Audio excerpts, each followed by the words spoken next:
But we're going out because Biden gave us a lot of short-term debt. And given the short-term debt, he did us no favor.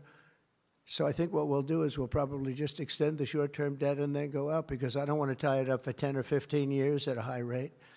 But every point is it's really more, is 300 billion. So if we got it down to 1%, we're talking about almost $1 trillion in saving just with the stroke of a pen. No work, no missing anything, just like an accounting situation. Oh, Doug Collins, I just see Doug. Did I mention you, Doug? I don't think so. I'm glad I saw you. I'm glad that somebody's going to be in big trouble with you. They didn't write your name down, Doug. Somebody's in, I got you. So we think of that, though. We save, and all you have to do, it's so simple. I'm explaining to this guy, and Biden extended him. That wasn't good. I'm explaining to him, you can do so much for our country. You could save $1 trillion just with a stroke of a pen. Just the utterance of a sentence that we're going to be cutting. It's a shame. It's a shame. We're one of the highest. We should be the lowest. You know, with the United States of America, we'd have money coming in like at levels that they have never seen. I got a call the other day from the people in Congress because we're doing our bill. I didn't even tell you this, Mike, and they called. They said, there's something wrong with the numbers, sir. I said, what's wrong? I don't know. They're not balancing out. There's something really wrong. I said, is that a good thing or a bad thing? Well, we don't know. I said, what's the problem? We're taking in much more money than we have scheduled. I said, so far that sounds good. They said, how much is it? About $80 billion. I said, do me a favor, check the tariff line. They called me back an hour later. Sir, we've taken in $88 billion in tariffs. Isn't that a beautiful thing? 88 billion. I thought I'd tell these little stories. Go off script and tell these little stories, Scott, right? Because it does make it a little more interesting. Although my speechwriters have just gotten every award in the book. Vince, where are you, Vince? Good. Where are we? Where's Ross? He's gotten all these awards, and I'm going off the record all the time. Where is he? He didn't show up to the speech. He wrote the speech. He didn't show. Well, that means he has confidence in me. According to the Council of Economic Advisors, these reforms will protect or create more than 7 million jobs, add 3.1% to economic growth, reduce taxes for the typical American by nearly 15%, and increase take-home pay for a normal family by an incredible $13,000. All of these things are happening. And by the way, there's no inflation. All of the numbers I gave you, all of the money that's coming in, and maybe more importantly than the billions of dollars we're taking in with tariffs, is the fact that we've got hundreds of plants going up all over the United States that never would have been here. I was with Howard and Scott and Texas Instruments the other day, and the head of Texas Instruments, they're going to spend $60 billion in the United States. And he said, sir, please don't do it to me. And I looked at him. I knew exactly what he meant. He said, you mean tariffs, right? He said, that's right. If you ever get rid of those tariffs, you've cost me a fortune. They're all coming in because they don't want to pay the tariffs, and they're coming in at levels. And it only works for the United States because it doesn't work for other countries, but it works for us. We have a record investment. We have records and everything. And when these places open up, that's bigger than the $15 trillion that I'm talking about. You know, you don't see it right away. But bigger is the fact that they're all coming in, they're building their factories, the AI factories and the auto plants. We have auto plants, they're closing up in other countries. I don't want to specifically name the countries, but you know who they are. And they're coming into the U.S. and they're opening up and building like nobody's ever seen anything like it. I don't call it a miracle. I call it, this should have been done 40 years ago. We would have never lost our auto. We lost 50% of our auto industry to China, Mexico, Canada, and various other countries. Should have never happened if you had a president that said, we're going to charge you tariffs. You're not going to build next to us. Send it in and take away our jobs.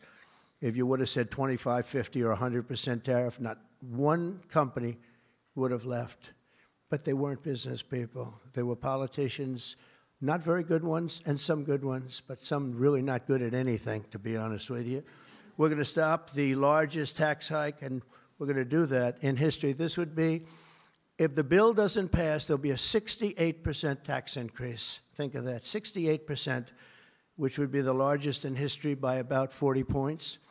and we'll make the Trump tax cuts permanent, expand the child tax credit, and we will deliver no tax on tips, no tax on overtime, and no tax on Social Security for our great seniors.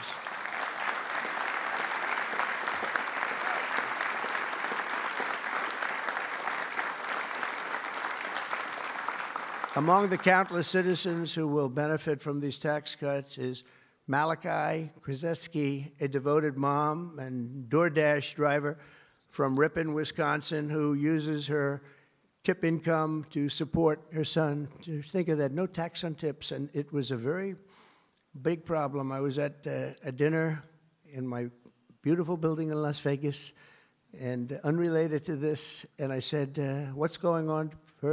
I will never say good-looking waitress because looks don't matter anymore, you know, in our modern society. She happened to be beautiful, but I won't say that. I won't mention that. But nevertheless, a waitress came over, and I said, how are you doing? She said, not good, sir. Why? The government is killing me on tips. And she looked at me, she said, sir, there should be no tax on tips. I said, say it again. There should be no tax on tips. I said, that's the coolest thing I've ever heard. I walked outside. The press was there, as always, waiting for something bad to happen, hundreds of them. I said, ladies and gentlemen, please announce tonight there will be no tax on tips. And a legend was made. We won Nevada by so much. Republicans don't win Nevada. We won Nevada. So I want to thank that young, beautiful waitress. Thank you very much.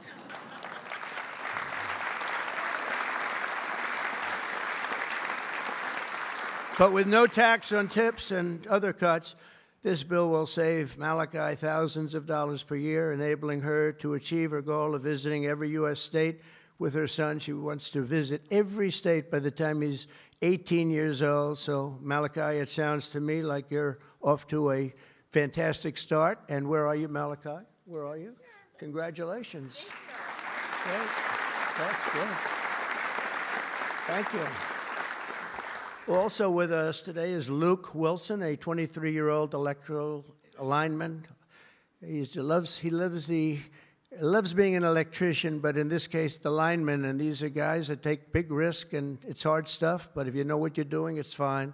He's from Harmony, Pennsylvania, as well as Dee Sova, a truck driver from Springfield, Missouri, where, by the way, our beautiful planes landed, our B-2s. They landed after 36 hours of flying.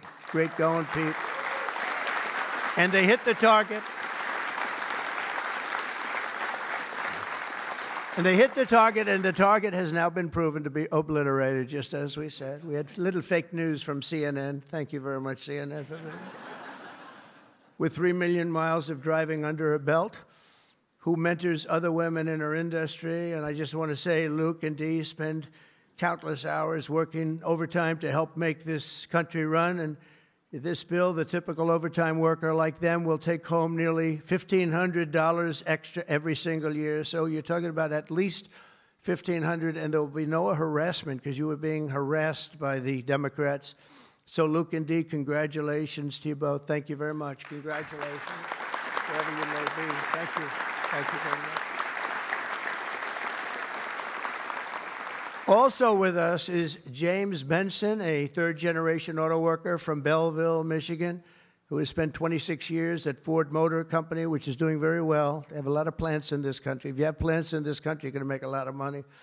And is a member of a tremendous group of people, auto workers. And I'll tell you, we love these people. Auto workers for Trump, and I came through for them, but they were with me long before I really thought. A lot of people said, is he going to run again? Will he run? They've always been with me, the auto workers. James was a lifelong Democrat until 2017 when he saw the benefits of our tax law, and he also liked Trump. Now, sometimes they can like the law, but if they don't like the candidate, it's not going to matter, right? Is that right, Marco? Marco knows, because he has been one hell of a great Secretary of State, right? Stand up, Marco. Everybody respects Marco, right? True. Everybody respects him. Now we're delivering an even bigger win for the auto workers by making interest on car payments fully tax deductible. You know, that's something only rich people seem to have gotten. I said, you know, and that was my idea. It's pretty simple. But I said, you know, the rich people, they always looking for deductions. We want deductions. Linda, did I say, will you please stand up? Linda McMahon. So great. How much is Harvard going to be charged? How much are you asking for Harvard? Because they really have violated a lot of different caveats, haven't they? Huh? A lot, like a lot. They've been given $5 billion over the years. Can you imagine? And that's over a short number of years. That's just the beginning. They have $52 billion sitting in the bank, and they haven't been nice to our country. So I want to thank Linda McMahon, who's been really fantastic. But I said, on interest, I said, why couldn't we, if a car is made in the United States only, because otherwise we don't care if it's made someplace else, give the people that buy the car a deduction on the interest that they're paying to buy the car. And people said, what a great idea. It's so simple. It's like the paperclip. Somebody came up with the idea of a paperclip many years ago, 1817, and he became a very rich person. And everybody looked at it and said, why the hell didn't I think of that? But it's like the paperclip, but only if the car is made in America. Remember that, James. We're going to keep those Michigan auto factories roaring. And as you know, we won Michigan by a lot, Susie, right? We won Michigan by a big margin, and something that typically is not easy, but I think we've won it. I actually think we've won it 3 times in a row. So it's been a great state, but a big factor with the auto workers. They went with us very big, and I love them. The One Big Beautiful Bill will also be an incredible victory for American farmers, another group that we did great with, especially family farmers like James Cullifer of Virginia Beach. Our bill will provide 100% expensing so they can buy a new farm equipment. And by the way, the expensing is good for everybody, not just farmers. And it'll virtually eliminate the so-called estate tax or the death tax. So you have a farm, you leave it to your children. If you like the children, you leave it. If you don't worry about the details. No, some people don't want to leave them. They don't like their kids, you know? Anybody in here not liking their children, farmers? But if you like your kids, you want to leave it. And a lot of times what was happening before I got there, because I put this in the first tax bill, as you know, but people would die, they'd leave their farm. There was no cash, but there was value to the farm, sometimes good value. It's called real estate rich and cash poor. And the kids had no money, and they'd be foreclosed out by a bank. They'd borrow money to pay the estate tax. You don't have to pay estate tax anymore. That's pretty big stuff. So for the farmers and for others in small business, it's great. But James's family has been working the land for generations, and with this bill, we will ensure that family farms like his can stay in the family for many generations to come. Where's James? James, you around? Where's James?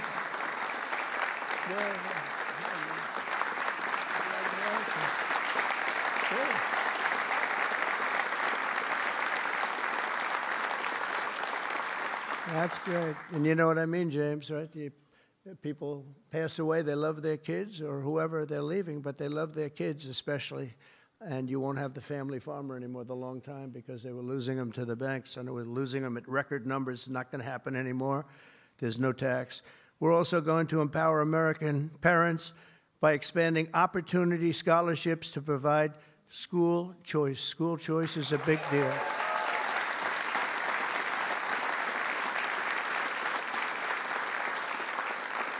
And we just got school working with the governor of Texas, as you know, Greg Abbott.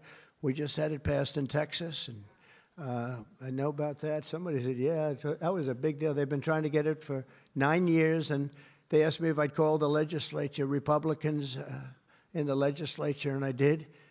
And I gave them a pep talk, and everybody voted for it. First time, they were shocked, but they never asked me to call them before. This was the first time, and they got it passed, right, Susie? It was amazing. And it was something that Dan and Greg and everybody, they really wanted it. And Ted Cruz wanted it badly. They all wanted it, so we got it in Texas. But you're going to have it. More and more people are talking about school choice. Good thing. This will be the godsend for mothers like Angelina Banks from Philadelphia. Where's Angelina? Where is Angelina? Oh. Oh. You are very pretty. She went out for a second and she's coming back. Okay?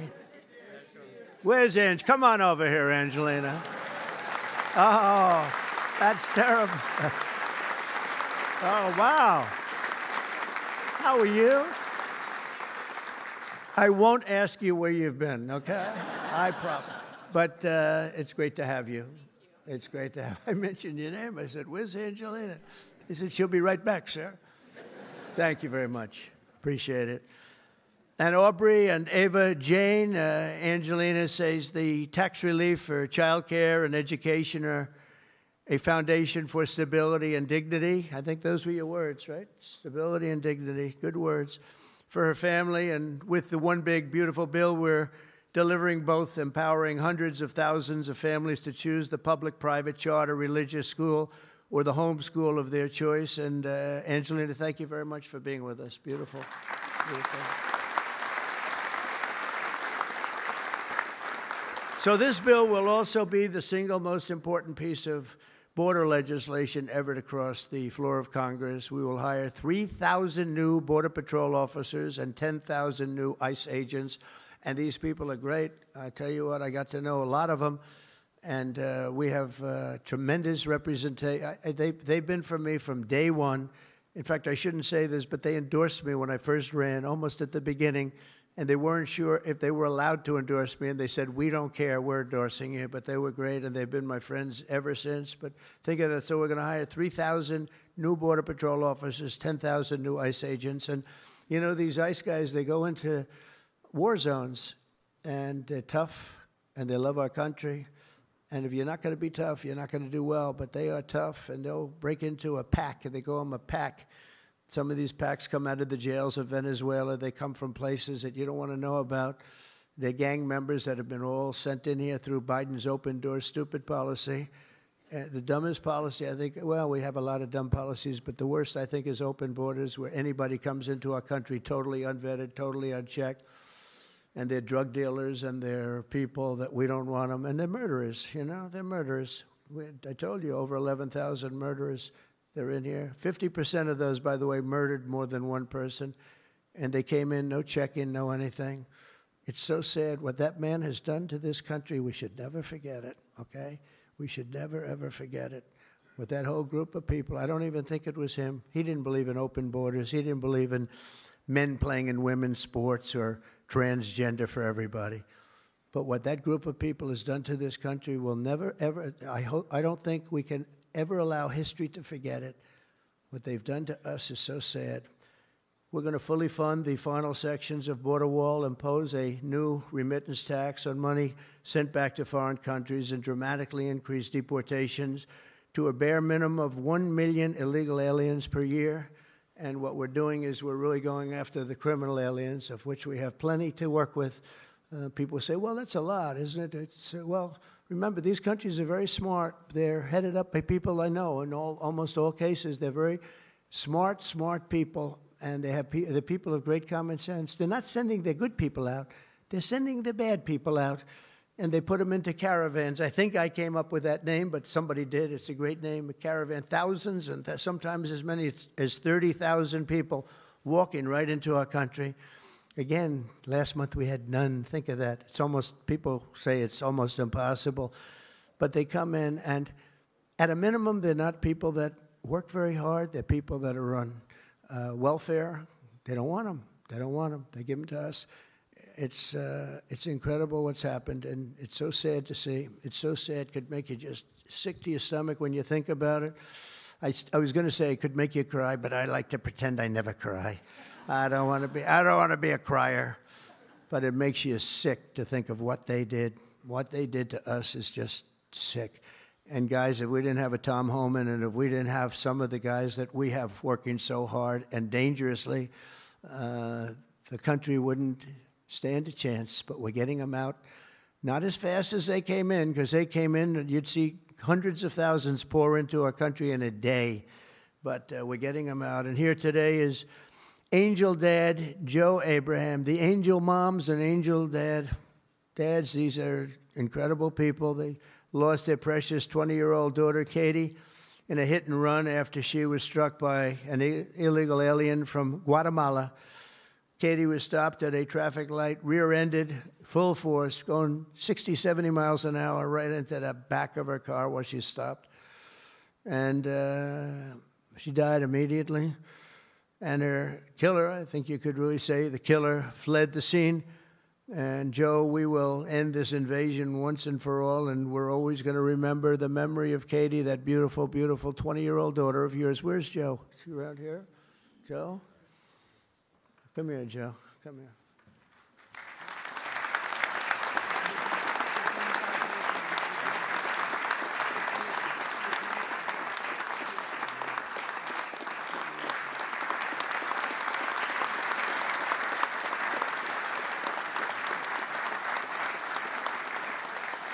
Ah, boy, oh, boy, oh, boy.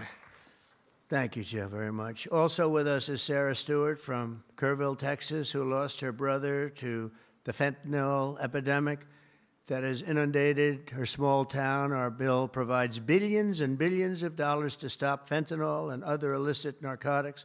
We're also charging other countries like Mexico, Canada, and China billions of dollars in taxes that we put on because they've allowed people that are selling fentanyl to go through their countries, or in the case of China, they send it here, and paying a lot of money at least, but would rather stop it. I think we're doing a big job of that, but would rather stop it.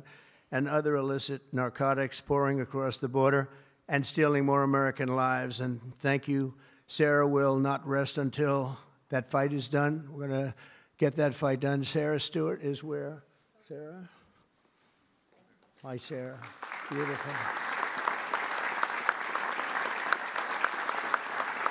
Thank you. Good guy, huh? Yeah. I can see that. I also want to thank the president of the National Border Patrol. His name is Paul Perez. He's been with me from the beginning. And Brandon before him. These are great people. I've gotten very friendly with some of these people from Border Patrol and ICE because I'd call them once every 2 or 3 days. How we doing? How we doing? How we doing? If you remember, Kamala was the border czar. And in 4 years, she never made one call to Paul or Brandon or anybody else. And I'd like to have Paul come up, say a couple of words if you're here. Paul? Where are you, Paul? Oh, there you are. Go ahead, Paul. President Trump made promises that he's kept. Now it's time for Congress to back him up. We need to end the chaotic and recklessness that Biden allowed into this country. The millions of people that are out there, we're going to get with this big, beautiful bill. We've got the funding, we've got the technology, we need everything in that bill to get it done so that no more families are victimized. And those that have victimized families, we can go get them out with ICE. Our officers and agents are not afraid. We're ready to take this fight to them, and we've been so because of President Trump's leadership. Thank you, sir.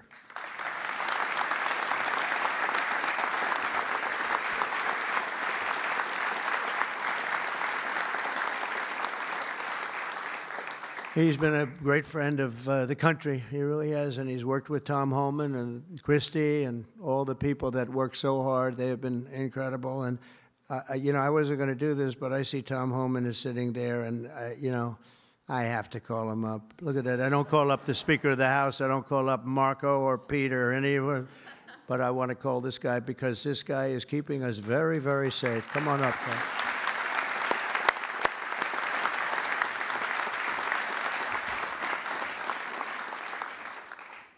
Well, look, I think this issue of the big, beautiful bill should be nonpartisan. I don't know what the hell's the matter with everybody up in Congress? People are dying every day. ICE is arresting 3 times as many criminals that the Biden administration did. We're taking public safety threats and national security threats off the street every single day. But we got over 600,000 illegal aliens with criminal histories walking the streets of this country. We got less than 5,000 deportation officers. This should be a no-brainer. The more resources we get, if we get this bill passed, we got more agents on the road. We buy more beds, we get more transportation flights. More agents means more bad guys arrested, taken off the streets of this country every single day. Every day we arrest a public safety threat or national security threat. This makes this country much safer. Who the hell would be against that? And I get irritated, I get pissed off because I'm sick of meeting angel moms and dads. You want to talk about family separation? They bury their children. So I've done this since 1984. I've worked for 6 different presidents. No one has had the success of the Trump administration. We got the most secure border in the history of this nation today.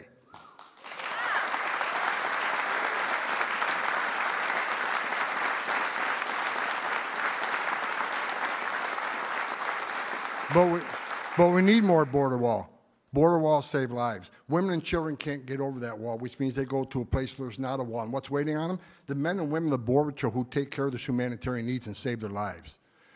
We already got fentanyl seizures down half. Fentanyl seizures should be 100%. We should have zero fentanyl coming to this country. We need money to help secure that border at a higher level. Stop the fentanyl from coming in. Stop the sex trafficking of women and children. Stop the known inspected terrorists coming across that border. Right now, I was looking at the stats today. ICE is arresting a record number of known suspected terrorists in this country, along with the FBI. With more money, we can arrest more of these people, make this country safer. This is a nonpartisan issue. Let's make this country safe again. So to the Democrats and the Republicans and the Independents, I don't care who you're from, pass the bill so we can make this country safe, so we can stop the violence against ICE officers. Let's make this country safe again, and without that bill, it's going to be a hard road. We got a lot of people to look for, a lot of people to arrest, a lot of national security threats we know are in this country. We need to find them. We need more money to do that. We need more agents to do that. For God's sake, let's pass this bill and get this done.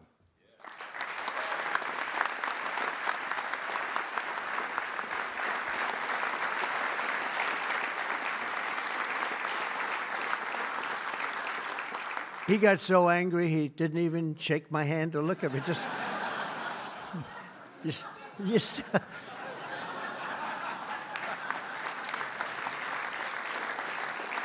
But he's right. He's right. And we have no money for the border if we don't pass this bill. We have virtually nothing. And so we're going to get it done for you, Tom, and for all of the people that have worked with you. It's been amazing, the job you've done. And just in finishing, look, this is the largest tax cut in the history of our country. They want to give you, the Democrats want to give you the biggest tax increase in the history of our country. They have things, whether it's border or economic development or no tax on tips and Social Security and no tax on overtime and all these different things. There are hundreds of things here. It's so good. And we're going to also cut costs. We're cutting $1.7 trillion in this bill, and you're not going to feel any of it. And your Medicaid is left alone. It's left the same. Your Medicare and your Social Security are strengthened. We're not cutting. The Democrats are going to destroy all three of them because it's not sustainable. They'll end up cutting your Medicare, Medicaid in half. So we're going to do a real job. It's so important. So if you can, call your senators, call your congressmen. We have to get the vote. I want to thank you. You have been unbelievable, Mr. Speaker. You have worked round the clock for months,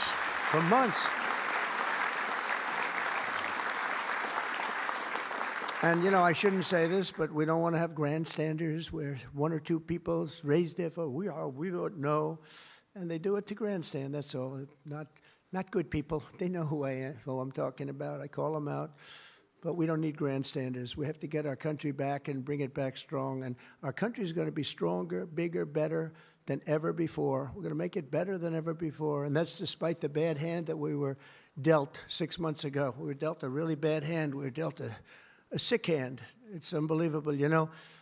When I came back yesterday, as you know, I made a big trip to a place where we had 28 countries represented, and we did something that's never been done. They've raised the number of money, the amount of money that they spend to $1 trillion a year, and that's for world safety. But they all asked me the same question. They said, how could you have allowed this to happen to your country? I said, I didn't do it. But they said, how could you allow people to pour in? They don't understand it. They all have borders. They have fences, they have walls, or they have just strong people standing there. You can't do it. And they said to me, it's amazing that they allowed these things to happen. And it's amazing, too. I agree. As a business guy, I always like to understand where the other side's coming from. What do they want? What do they get? And, you can make good deals based on understanding the other side. I never understood the other side in this case. Why would they allow people to pour into our country unchecked? I can see people wanting people to come in, and you let them come in. You have a vetting process. You let good people. We're letting a lot of good people in, but they're coming in legally.